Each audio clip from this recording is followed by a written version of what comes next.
Prime minister relief fund కింద కేవలం 2 లక్షల రూపాయలు అదనంగా ఎక్స్గ్రేషియా కింద వస్తూ ఉంది. రాష్ట్ర ప్రభుత్వం నుంచి 0 రూపాయి అంటే రూపాయి కూడా ఇవ్వడంలే. మరి నేను అడుగుతా ఉన్నా, ఇక 1.72 crores ఇంకొకటి నువ్వు ఇచ్చేది ఏందయ్యా బోడీ అని అడుగుతా ఉన్నా. వాళ్ళకి రావాల్సిందే, వాళ్ళ హక్కుగా వాళ్ళకి రావాల్సిందే వాళ్ళకు వస్తూ ఉంది. వాళ్ళకి అది ఇస్తూ ఉన్నారు, అది వాళ్ళకి ఇస్తా ఉన్నారని మీరు చెప్తా ఉన్నారు. ఇది నిజంగా ధర్మమేనా, న్యాయమేనా అడుగుతా ఉన్నా. ఇదే విశాఖపట్నంలో ఇంతకుముందు మా హయాంలో ఇలాంటి ఒక దుర్ఘటన జరిగితే అక్కడ కూడా మనుషులు చనిపోతే ఎంతమంది చనిపోయినారు? ఎల్జీ పాలిమర్స్లో అప్పట్లో కూడా ఒక దుర్ఘటన జరిగి 14 మంది అప్పట్లో చనిపోయిన ఘటన జరిగితే రాష్ట్ర ప్రభుత్వం ఎలా స్పందించింది? వెంటనే ముఖ్యమంత్రి ఇక్కడికి వచ్చి, అంటే జగన్ ఇక్కడికి వచ్చి ఏకంగా కోటి రూపాయలు చనిపోయిన కుటుంబాలకు ఇచ్చి ఆదుకున్న పరిస్థితులు బహుశా దేశ చరిత్రలో ఎక్కడా కూడా జరగలేదేమో.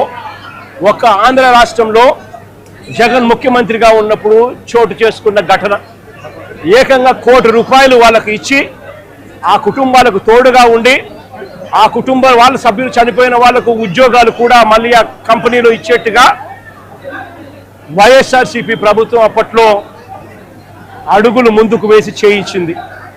నేను అడుగుతా ఉన్నా, ఈరోజు ఈ ప్రభుత్వం, చంద్రబాబు నాయుడు గారి ప్రభుత్వం స్పందిస్తూ ఉన్న తీరు నిజంగా ఎంత అన్యాయంగా ఉంది అని ఒక్కసారి మనస్సాక్షిని అడుక్కోండి మీరు అని చెప్పి నేను కోరుతా ఉన్నా. ఈ ప్రభుత్వాన్ని గట్టిగా డిమాండ్ చేస్తూ ఉన్నాం. వాళ్ళకి రావాల్సింది వాళ్ళకి ఇప్పించడంలో నీ గొప్పతనం ఏమీ లేదయ్యా. వాళ్ళకి రావాల్సిన కోటి 72 లక్షలు ఏదైతే ఇస్తా ఉన్నారో, 1,45 లక్షలు వాళ్ళకి రావాల్సింది ఏదైతే ఇస్తా ఉన్నారో అది గొప్పతనం. నీ గొప్పతనం ఏమీ కాదు. కంపెనీ నుంచి కేవలం 25 లక్షల రూపాయలు మాత్రమే ఆ ఎంప్లాయీస్కు వస్తూ ఉంది. ఈ నేపథ్యంలో నేను చెప్తా ఉన్నాను, అయ్యా అప్పట్లో వైసీపీ ప్రభుత్వంలో ఉన్నప్పుడు ఏ రకంగా అయితే ₹1,00,00,000 ప్రతి కార్మికుడికి ఇచ్చి తోడుగా ఉన్న నేపథ్యం పరిస్థితులు ఏ రకంగా జరిగాయో అదే మాదిరిగా ప్రతి ఎంప్లాయీకి మేము ఇంతకుముందు చేసి చూపించినాం. మేమేదైతే చేసి చూపించినామో అదే మిమ్మల్ని కూడా చేయమని అడుగుతా ఉన్నాం. మేమేమి ఎక్కడా కూడా అన్యాయంగానో లేకపోతే మేము చెయ్యనిది మిమ్మల్ని చేయమని చెప్పి అడగడంలా మేమేదైతే చేశామో అదే చేయమని అడుగుతా ఉన్నాం. వెంటనే వాళ్లకు ఈ 1,45 లక్షలకు అదనంగా వాళ్ళకి ఏదైతే వస్తూ ఉన్నదో దాంట్లో నీ ప్రమేయం ఏదైతే లేదో వాళ్ళకు సంబంధించిన group insurance, provident fund, gratuity, risk insurance ఈ రూపేణా వాళ్ళకు వస్తూ ఉన్న 1,45 లక్షలు ఏదైతే వస్తూ ఉందో దానికి అదనంగా మరో ₹1,00,00,000 ఖచ్చితంగా వాళ్ళకి ఇవ్వాలి. వాళ్ళ కుటుంబ సభ్యులకు కూడా అదే మాదిరిగా ఉద్యోగాలు కూడా వెంటనే ఇవ్వాలని కూడా కోరుతా ఉన్నాం. అదే మాదిరిగా నా పక్కన చెల్లి భాగ్యం ఇక్కడే ఉంది.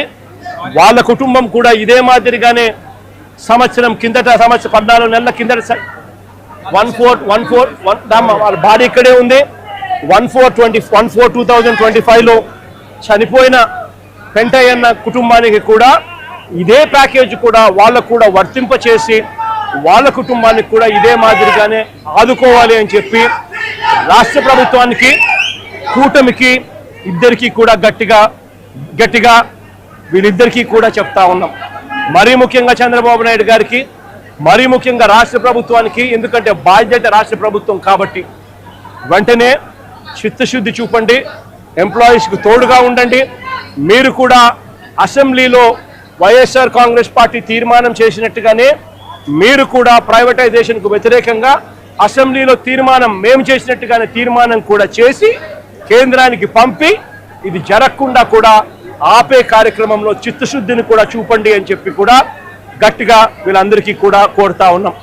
ఇదొకటే కాదు, మేము ఇంత అడుగుతా ఉన్నా కూడా చంద్రబాబు నాయుడు గారి ప్రభుత్వంలో ఎక్కడైనా మానవత్వం లేక ₹1,00,00,000 ఇవ్వాల్సిన చోట వాళ్ళకు ఇవ్వని పరిస్థితి ఎక్కడైనా ఉంటే మాత్రం ప్రతి బాధితుడికి చెప్తా ఉన్నా, ప్రతి అక్కకు, ప్రతి చెల్లెమ్మకు, ప్రతి బాబుకు చెప్తా ఉన్నా, బాధపడాల్సిన పనుల కొంచెం ఓపిక పట్టండి.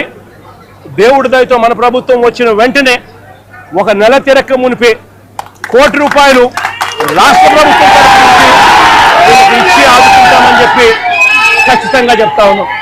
అందులో మీకు కూడా ఉంటారు తల్లి, అందులో మీ కుటుంబాన్ని కూడా ఖచ్చితంగా అది వర్తింపజేసేట్టుగా కూడా చేస్తామని కూడా చెప్తా ఉన్నా. కాబట్టి అందరం కూడా మానవత్వం చూపాలి అని చెప్పి, మానవత్వం చూపుతూ ఆదుకోవాలని చెప్పి ఈ రాష్ట్ర ప్రభుత్వాన్ని గట్టిగా కోరుతా ఉన్నా.